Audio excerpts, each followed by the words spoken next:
L'Algérie fait de la lutte anticorruption son cheval de bataille, une lutte que le gouvernement compte mener contre tous ceux qui ont fait ou qui font toujours des biens mal acquis et des transferts financiers illicites, leur business.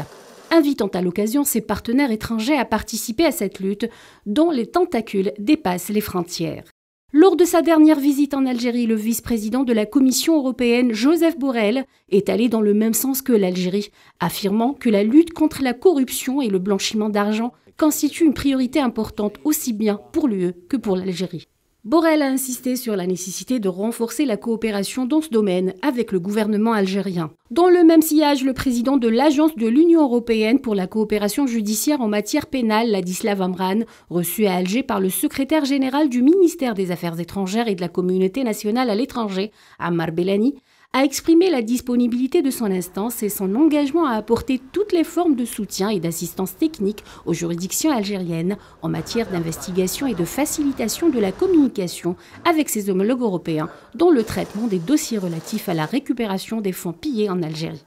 Ammar Belani a de son côté rappelé les engagements du président de la République relatifs à la lutte contre la corruption, le blanchiment d'argent et la récupération des fonds transférés illicitement vers l'étranger, affirmant au passage la volonté politique qui anime les autorités algériennes pour lancer une coopération étroite avec l'agence de l'UE pour la coopération judiciaire en matière pénale en vue de profiter de sa large expertise et de son expérience en termes de gel, de confiscation et de récupération des fonds et actifs transférés illicitement vers l'étranger. Alors que l'Algérie mène une lutte acharnée contre la corruption sous toutes ses formes, d'autres pays du voisinage, eux, sombrent dans les méandres de ce mal qui gangrène la société.